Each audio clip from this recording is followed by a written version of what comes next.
manga novelist, and tonight I thought we would do something a bit spooky in celebration of Halloween. I will leave the acquisition of the story up to your imagination. You can just assume it's fantasy.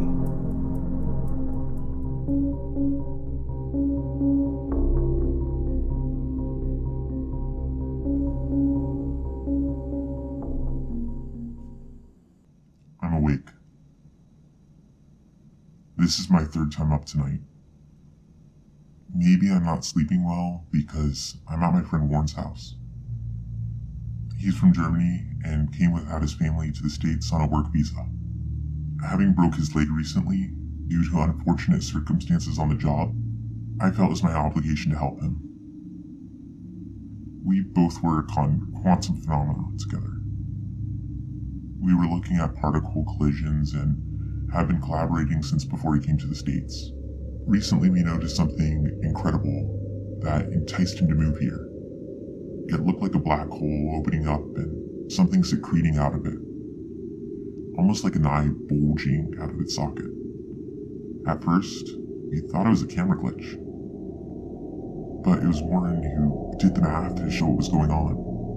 It turned out to be a white hole projecting out of a black hole. Let me be clear, what appeared was not a wormhole, but an intertangling of space. The new phenomena is called the Devil's Eye, and it will allow us to create miniature, stable black holes. For obvious reasons, I can't share the math behind this, but in less than a decade, we should be able to use this for multiple applications, such as energy or military use. As scientists, we don't like to keep things like this secretive, but we can understand that there are times when it's important to move slowly when confronted with complex problems. However, I do want someone to know of the man who figured this out, even if it's just his first name. You see, our research moved away from looking at particles and became focused working on the Devil's Eye project. We were picked up by a private institution funded by the government, which, to be honest, was a dream come true. But everything soured about 5 days ago. I still can't believe this happened.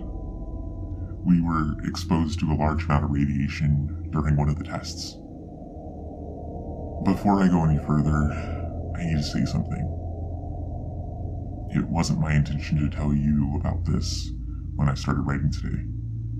You might think I've gone mad, but thanks to our research on the Devil's Eye, we've made contact with intelligence that isn't human. Intelligence that might be equal or greater than our own. They're able to send us clear messages from somewhere else.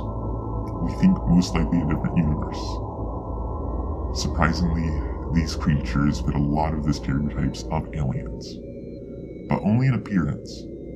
For instance, their eyes are massive, and because of this, they aren't able to shift them like ours. So to look at anything, they move their entire heads. The next thing that stands out is how freakishly long the necks are, and likewise the fingers, which seem to be able to move in any direction they would like, almost like worms. Unexpectedly, the clothes they use are like jumpsuits. The main colors we've witnessed them wearing are dark yellow and gray. It's possible they're scientists just like us on the other end. Both sides, unfortunately, have been a bit dodgy with our questions to each other, which I think is totally understandable when coming in contact with another civilization. We never thought that our experiments would lead to contact with other worlds and beings, but ever since we started, I had a nagging suspicion that there was more out there. I didn't know how much this encounter would cost me, however, and I just wish I would have been more careful. The Devil's Eye by itself produces no radiation, and being near it shouldn't have had any effect. However, wherever the eye is connected to must have transmitted some type of energy. While Warren and I were observing up close, we passed out. We didn't know what had happened and how much time had passed until we woke up on ventilators with a nurse in a hazmat suit checking our IVs. Seeing us wake up, she ran to the doctor. I quickly looked to see where I was injured, but my eyes felt stiff and I just felt odd. To my relief, nothing on my body seemed to be wrong, except my fingers. I thought they were broken. They looked like they were folded back on my hand, at least for a second. But then I realized they were normal. Probably just a product of my imagination because of the stress. Though it would have been nice if my fingers really were broken and that was the extent of everything. But the reality of what was discovered was far worse. At this time, we're getting checkups daily, but most likely we won't live for long. It's thought that we were exposed to a large amount of radiation. Though I am hopeful for myself, not having seen any ill effects as of now, I'm still on edge after having seen Warren's leg break after we were walking normally through the hall. I am concerned, and to be honest, I just hope we live. If we make it past 2 weeks, I would like to update you on our statuses.